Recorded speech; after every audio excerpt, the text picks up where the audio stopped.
A paz seja com você, meu amigo e irmão em Cristo Jesus, nosso Senhor. Maravilhoso é a palavra de Deus, que ela é lâmpada para os pés e luz para o caminho daqueles que buscam conhecimento na palavra de Deus. Deus nunca fez nada de destruição a ninguém, a nenhuma nação, sem antes ele adverti-lo. Deus tentou evitar a morte de Faraó, porque Deus não tem prazer na morte do pecador, mas antes que ele se arrependa. Cada nação iníqua, Deus buscou todos os meios para salvá-la. Deus enviou o profeta Jonas a advertir os ninivitas. Deus enviou Jeremias a advertir a nação judaica. Enviou os profetas. Depois Deus enviou João Batista para preparar o caminho do Messias e advertir o povo de Israel, dizendo que o machado estava posto na raiz e se não houvesse nenhum arrependimento seriam destruídos. E agora o Senhor Jesus está voltando. Ele não ia advertir, não ia orientar o seu povo o que deveria fazer. Seria então eu desprezar as Sagradas Escrituras. Deus advertiu o seu povo quando fosse destruído Jerusalém, que é o símbolo também do final dos tempos que nós estamos vivendo agora, para nós como discípulos aprender, ouvir e atender a palavra de Deus. Então o tema de hoje, para onde deve ir o povo de Deus? Muitas pessoas têm projetos, sonhos. Todo mundo quer ir para o campo, mas o sonho dele ir para o campo é ter uma vida confortável no campo, uma vida de luxo, uma vida de tranquilidade. Isso é bom, todo mundo quer de fato isso. Mas a Bíblia nos apresenta esta questão desta maneira, nesses dias finais agora. Para onde deve refugiar o povo de Deus? Em que lugar deveria o povo de Deus estar refugiado? O tempo de ir para o campo já passou. Já passou o tempo, meu amigo, de você procurar uma terra de fácil acesso, com toda a tecnologia que você pode ter. Passou o tempo. Não há mais tempo para isso. Nós já estamos na contagem regressiva para os eventos finais que devem acontecer sobre a terra. Os falsos mestres, os falsos pastores, que vivem e se mantêm da lã da ovelha e da gordura da ovelha, ele não está preocupado com isso porque são cegos. Como a própria Bíblia diz que ele se transforma em anjo de luz, Satanás, e seus mensageiros em agente de justiça. Então você deve estudar a Bíblia, pesquisar por você mesmo. É tua obrigação, é o teu dever. Mas nós devemos então buscar o auxílio da palavra de Deus e ver o que tem para nós a Sagrada Escritura nos ensinar. No livro de São Mateus, capítulo 24, verso 16, Jesus então disse o seguinte: os eventos que haveriam de acontecer em Jerusalém, que é símbolo do que vai acontecer no mundo inteiro. Vai acontecer no mundo inteiro. Então, aquela mensagem dada aos discípulos que haveria de acontecer em Jerusalém é um alerta, é uma orientação para nós que vivemos os últimos dias. Agora, se você não quiser acreditar também, o problema não é meu, é seu. Tá certo? Você não é obrigado a acreditar. Em mim, não. Mas você deve ser um pesquisador nas Escrituras, porque cuidas ter nela a vida eterna e ela testifica de Cristo. Então é tua obrigação examinar as Escrituras. Não crer no homem. Não confiar no homem, porque eu não confio nem em mim mesmo, porque o enganoso é o nosso coração. Então você deve confiar em Deus. Por sua esperança naquele que nunca vai te deixar na mão. Então confia no Senhor. E Jesus disse aos discípulos, olha, então os que estiverem na Judéia, fuja para os montes. Bom, Deus orienta seu povo a fugir para os montes. Não é mais para o campo, é para os montes. Lugar de difícil acesso. Que você vai encontrar refúgio no meio das fortalezas das montanhas. É esse lugar que Deus orienta que o seu povo vai. Muitos querem ir para a roça, mas pensando em construir casas boas, ter toda a tecnologia que a cidade tem, Ô irmão, passou o tempo. O tempo agora é de salvar, escapaste por tua vida. E aqui diz a palavra de Deus no livro de Provérbios 22:3, diz assim: o prudente percebe o perigo e busca refúgio. O incauto, contudo, passa adiante e sofre as consequências. Então você tem duas opções: ser um prudente ou ser um incauto, um descuidado, um desinteressado. Então a escolha é tua. Eu só quero dizer para você que você deve buscar examinar as Escrituras. Um acredita na ideia do arrebatamento, que a igreja não vai passar por aflição, que é uma das maiores mentiras de Satanás. É essa das mentiras. E tem levado nós então a ficar tranquilo, imaginando um arrebatamento que nunca vai existir esse arrebatamento. Antes da tribulação, não. Nós só seremos arrebatados quando o Senhor Jesus vindo, mas depois da tribulação. Deus não vai levar para o céu, gente, um povo que não passou pela prova. Um povo que não foi testado a sua fé e sua esperança em Deus. A vida que todos levam hoje como religiosos são vidas frouxas, relaxadas, sem princípio do reino de Deus. E Deus agora vai testar o seu. Muitos são chamados e agora é a hora da seleção, os poucos que serão escolhidos. Escolhido através da sua determinação, escolhido através da tua fé, escolhido através do seu zelo e cuidado para com Deus. Esse é o ponto da escolha. Mas a escolha quem faz é você. Você escolheu Deus? Então você vai obedecer à vontade de Deus. No livro de Jeremias, capítulo 6, diz o seguinte: agora, pois, fugi para os lugares seguros, povo de Benjamim. Fugi depressa de Jerusalém, tocai o chofar, a trombeta, em Tecoá, levantai o sinal em Bet-Áquerem, porque já se avizinha o dia da desgraça, que vem do norte, uma terrível desolação. Os que estudam as profecias sabem que primeiro vai vir do norte. Quando certa coisa que no norte acontecer, que é nos Estados Unidos da América do Norte, será um sinal para os que são atentos, já estará longe, não vai estar mais na cidade.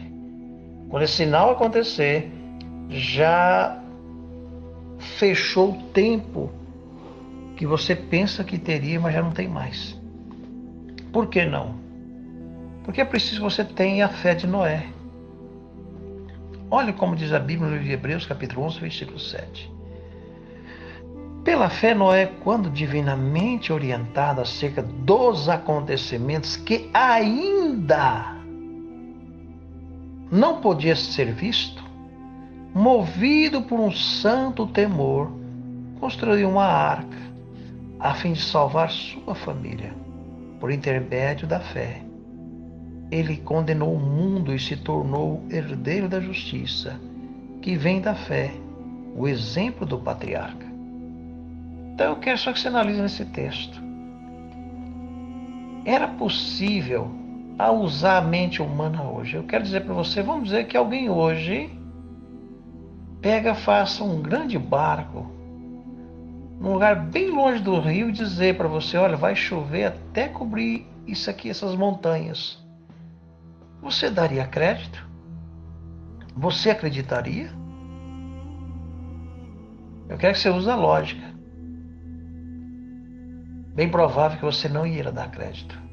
Como muitos não vão dar crédito nessa mensagem que você deve preparar para sair mais breve possível das cidades.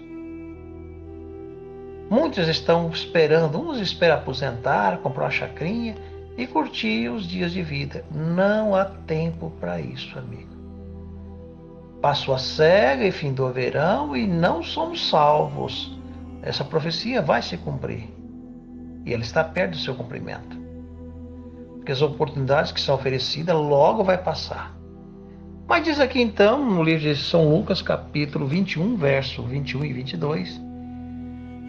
Então os que estiverem na Judéia, refugiem-se nos montes, mas os que estiverem na cidade, saiam imediatamente. E os que estiverem no campo, não venha para ela. Do campo ele deve buscar lugar mais distantes, mais escondidos. Não vai vir coisa boa. Eu não posso pregar para você paz e segurança. Eu não posso dizer para você que o nosso país, o nosso mundo, o mundo todo vai ficar tranquilo, que tudo vai ficar a mil maravilha. Eu estaria mentindo. Não vai ter essa mil maravilha. Então é tempo de você tomar decisões, eu tomar, nós tomarmos e sairmos enquanto podemos. No livro de Hebreus, fala como viviam os santos. Será que os santos viviam em casas confortáveis?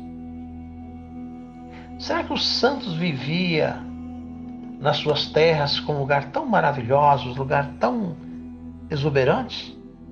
A Bíblia não diz isso. Hebreus capítulo 11, verso 38 diz assim: caminharam como refugiados, não tinha lugar, vagando pelo deserto e montes, pelas cavernas e buracos da terra, pessoas das quais o mundo não foi digno deles. Estude mais a Bíblia, meu amigo e irmão. Talvez a sua falta de fé é justamente porque não estuda a palavra de Deus, porque a fé vem pelo ouvir, e pelo ouvir da palavra de Deus. Quando não se estuda, não tem fé. Aí você tem presunção. E eu vejo tantas pessoas presunçosas, pastores, mestres religiosos, presunçosos. Isso não é fé, viu, gente? É presunção. Ela parece ser fé, mas ela não é fé. É onde o diabo trabalha, na presunção. Ah, mas eu usei a minha presunção e fui abençoado. Vê se a bênção que você teve, se ela veio realmente do Senhor. Já que Satanás se transforma em anjo de luz e seus ministros e ministros de justiça, então tenha um pouco de cuidado. Porque nem tudo que parece que é de Deus é do Senhor. Porque o próprio Senhor disse o seguinte: olha, disse o Senhor Jesus, muitos de nós querem, mas Senhor, em teu nome expulsamos demônio, em teu nome fizemos curas e maravilhas. São Mateus capítulo 7, verso do 21 em diante. Fizemos mil maravilhas, curemos. Aparentemente parece que isso é do Senhor, não é verdade? Porque usou o nome de Deus. Mas qual foi a resposta de Cristo? Eu não vos conheço, apartai-vos de mim, vós que praticais a iniquidade. Então não foi Deus que respondeu nos seus milagres, não foi Deus que fez a cura. Já se Satanás se transforma em anjo de luz, então ele faz muitas coisas que o crente de hoje não percebe que é o diabo, mas imagina que é Deus. Se ele conseguir enganar uma terça parte dos anjos, ele não estaria hoje enganando um mundo religioso fracassado como é o de hoje? Afastado da verdade e da justiça, da santa lei de Deus? Se ele conseguiu levar a nação judaica a rejeitar o Senhor Jesus Cristo, não estaria levando hoje o profeta, o povo religioso, rejeitando as verdades, colocando no seu lugar teorias de homens? Mas diz aqui então o comentário do Testemunho Seleto, volume 2, diz assim: não está muito distante o tempo em que, como os antigos discípulos, seremos forçados a buscar refúgio em lugares desolados e solitários, como o cerco de Jerusalém. Testemunho Seleto, volume 2, página 166. Mas alguém diz, não, mas eu tenho minha casa, tenho minhas propriedades.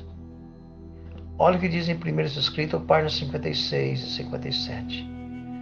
Casas e terras serão de nenhuma utilidade para os santos no tempo de angústia.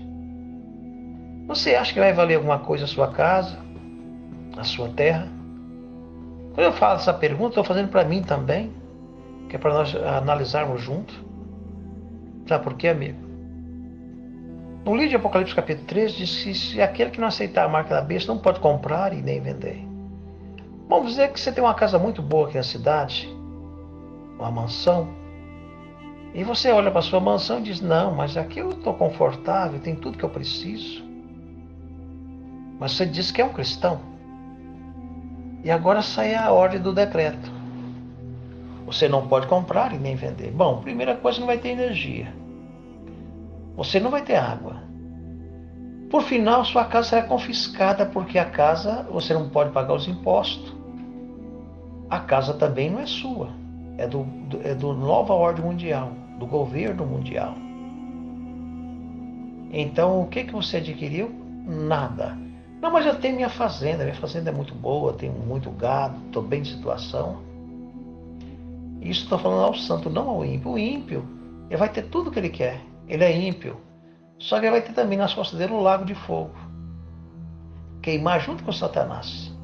Satanás vai dar com uma mão, vai tomar com as duas. É assim que o diabo trabalha. Então você vai ter o direito de escolher o que você quer. Eu estou dizendo assim, irmão, porque não é tempo de pregar mensagem light, como as pessoas têm pregado. Estamos vendo o que está acontecendo no resto do mundo. Basta tomar a lição do que está acontecendo.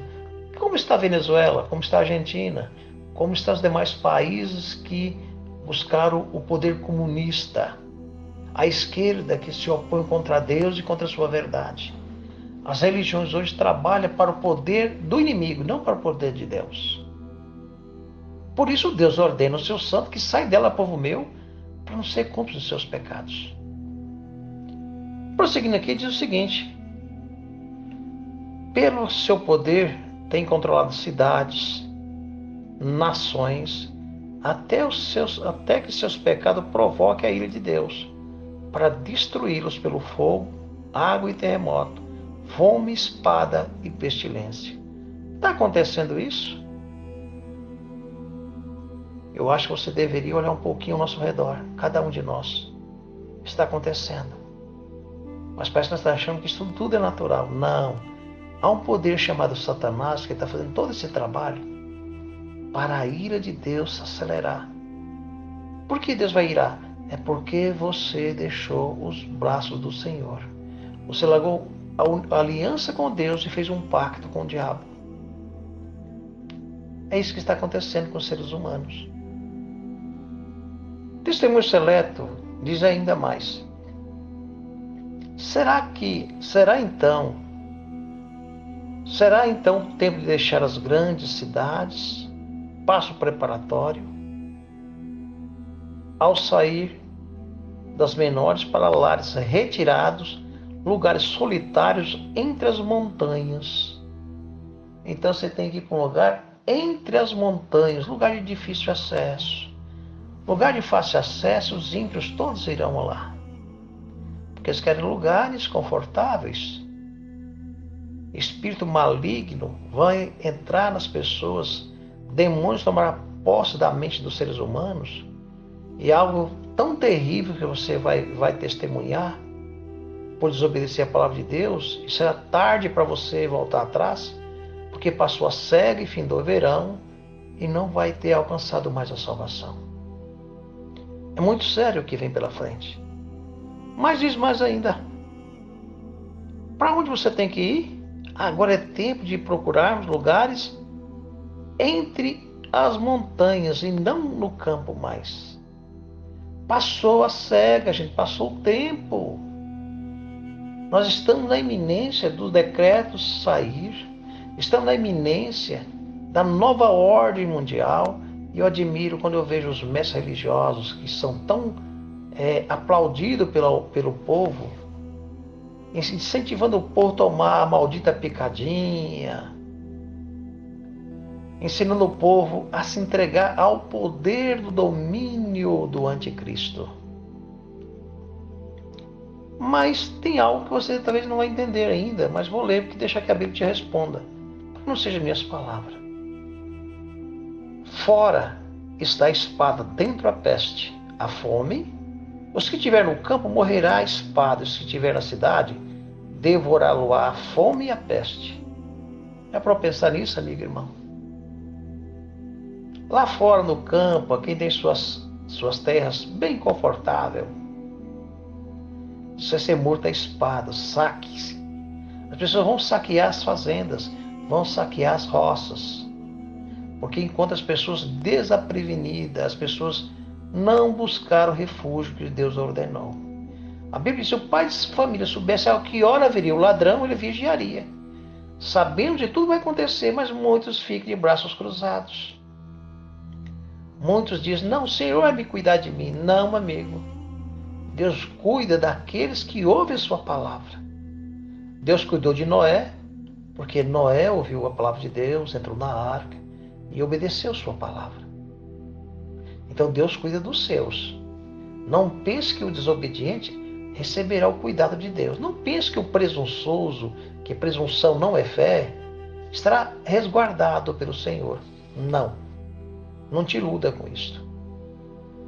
Então, dentro, fora da cidade está a espada e dentro a peste e a fome. Os que estiverem no campo morrerá a espada, os que estiverem na cidade devorará a fome e a peste. Você imaginou uma cidade sem alimento? Por que nossos irmãos venezuelanos vieram para o Brasil? Porque o estado, o país que estava vivendo, estava passando fome. Por que os irmãos argentinos estavam vindo para o Brasil? Porque estava passando fome. Por que os irmãos haitianos vieram para o Brasil? Porque no seu país está passando fome. Porque os irmãos estão indo para a Europa, da África. Por quê? Porque não tem o que comer. Gente, a fome é a pior coisa que você possa imaginar. A fome é algo triste. Mas muitos não imaginam o que é isso. Nosso país desperdiça muita comida, joga fora. E isso vai ser caro daqui uns dias, porque o seu poder aquisitivo está acabando, o meu está acabando. Mas diz mais a palavra de Deus. Vamos ver o que diz mais Ezequiel, capítulo 6, verso 12. Os que estiverem longe morrerá de peste, e o que está perto cairá a espada. E o que ficar de resto é cercado e morrerá de fome.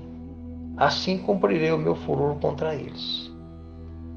Deu para você entender um pouquinho, meu amigo? Não são minhas palavras, mas são as palavras de Deus. Prosseguindo, diz o seguinte, Ezequiel 7,16.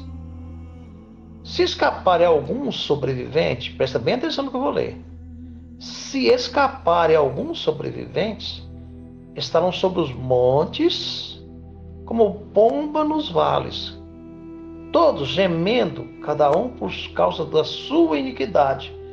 Nesse texto diz que ele não estava passando fome, mas diz que estava angustiado pelos pecados que eles tinham consigo, com medo de não ter chegado ao genuíno arrependimento e alcançado o perdão de Deus.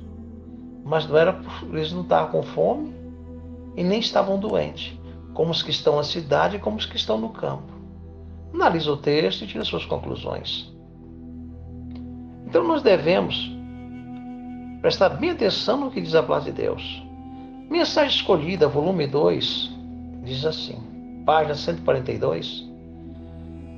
Mas dentro em breve haverá tal luta e confusão nas cidades que os que quiserem abandonar não o poderão fazer. Devemos estar preparados para esses acontecimentos. Essa é a luz que me é dada. Se o pai de família soubesse que hora viria o ladrão, ele ia preparar para não ser pegado de surpresa. E ela está dizendo aqui, essa é a luz que me foi dada. Você está esperando vir a confusão na cidade para que você não possa sair? Você está esperando quando vir um conflito que está tudo fechado, cheio de barricadas nas ruas, cheio de pessoas, cheio de demônios, possuindo a mente humanas? Aí que você vai querer sair? Você não vai sair mais, viu, amigo? Infelizmente, vai ser tarde demais.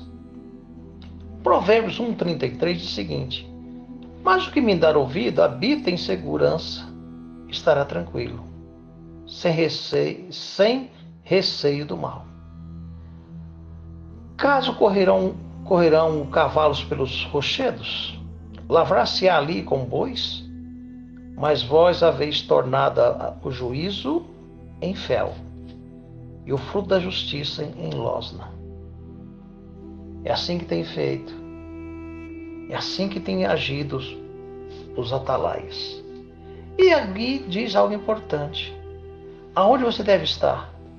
Aonde o cavalo não pode correr e aonde o boi não consegue lavrar, no meio dos rochedos.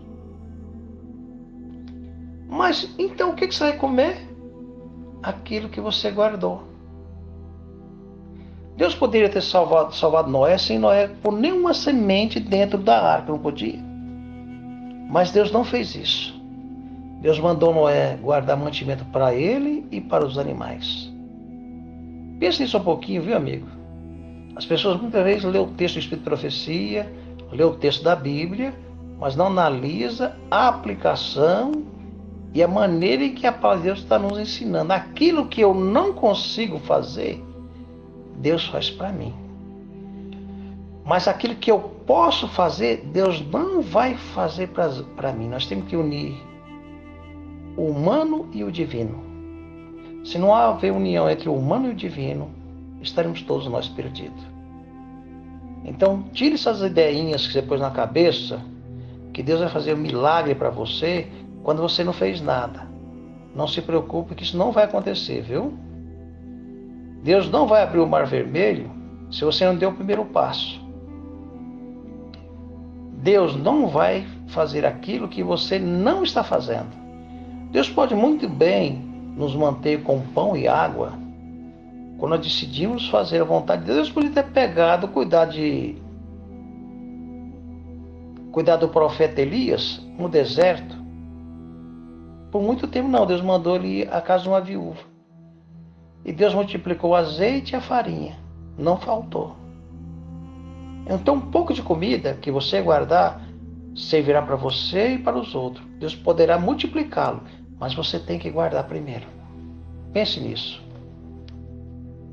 Aqui diz o seguinte: para onde deveria o povo de Deus? Olha a visão que teve a profeta. Havia outros que foram conduzidos, e esse abrigo, disse o mensageiro celestial, o tempo de angústia sobreveio como ladrão à noite, conforme o Senhor vos advertiu que sucederia. Ela diz que o tempo de angústia veio de surpresa. Mas se o pai de família soubesse que era vir o ladrão, ele não ia ser pego de surpresa, não é verdade? Mas os altos confiantes, que confiam nos seus mestres religiosos, como na época de Noé, que também tinha os que confiavam, que Noé pregava uma coisa e disseram: não, esse velho é gagá, ele é doido. Esse velho, ele não bate certo da cabeça. Não vai ter chuva, ele está construindo uma arca e perdendo o tempo dele. Mas veio o dilúvio? Veio. Quem acreditou, como Noé e sua família, entrou na arca. Quem não acreditou, ficou de fora. A mesma coisa vai acontecer agora, amigo. Por isso Jesus disse, seria como na época de Noé. Prosseguindo aqui, diz assim mais um pouquinho. Vi os santos deixar as cidades e vilas, reunirem em grupos e viverem nos lugares mais solitários da terra. A mensageira do Senhor estava em pé. O mensageiro do Senhor estava em pé. À minha frente disse, chame sua família e eu a guiarei. Siga-me. E ele conduziu-me por uma escura passagem, através de uma floresta, e depois através de entranças das montanhas. E disse, aqui você está seguro. Eu acredito nessa profecia. Eu acredito na palavra de Deus. Muitos que foram colocados sobre os muros de Sião para vigiar com vista de águia a aproximação do perigo, ergueram a voz e erguerem a voz de advertência, estão eles mesmos adormecidos. Não é assim que diz os pastores que tantas pessoas veneram? Sai da cidade, os pastores dizem, não é tempo. Busca refúgio? Não, são loucos que fazem isso. os atalaias, os pastores estão todos adormecidos, como Satanás quer e da maneira que o diabo gosta. Diz aqui então, Sivendai Adventista, página 158. Eles estão em diferentes grupos em todas as partes da terra. Eu fico agradecido por isso, que eu sei que Deus tem em muitas partes da terra seus servos. Mas quem são esses servos? Os que ficaram dentro da igreja ou os que saíram da igreja? Essa é a pergunta que eu te faço. É os que estão congregando dentro das igrejas ou os que estão saindo da igreja porque ouviu o chamado de Deus através do livro de Apocalipse, capítulo 18. Sai dela, povo meu, para que não seja cúmplice dos seus pecados. Último texto, eu sei que ficou meio grande o áudio, mas quero que você analise bem esse texto. Aqueles que têm sido advertidos de acontecimentos futuros não devem cruzar os braços numa calma expectativa da tormenta que se anuncia, consolando-se com a ideia de que o Senhor há de proteger os fiéis no dia da calamidade. Devemos ser como os servos que esperam o seu Senhor, não nos abandonando a sua expectativa ociosa, mas trabalhando diligentemente com fé inabalável. Não é tempo agora de ocupar a mente em coisas de menor importância. Escapa-te por tua vida. Que Deus te abençoe e te guarde, amigo e irmão. Queira Deus que todos nós possamos ouvir sua voz e obedecê-la. Vamos orar? Senhor e eterno e grandioso Deus, grato sou pela tua bondade e pela tua misericórdia. Abençoa, Senhor, cada irmão que ouve este áudio. Dá-lhe força, Senhor, para que ele, eu, nós, possamos ouvir a voz do teu Santo Espírito. Muda a nossa natureza, Senhor. Faça nós sermos de fato cristão, que ouve a voz de Cristo e viva como Cristo nos deixou o exemplo. Salve, Senhor, nossa família, nossos filhos, nossos pais, amigos e irmãos, por amor do Senhor Jesus, que vive e reina por toda a eternidade. Amém.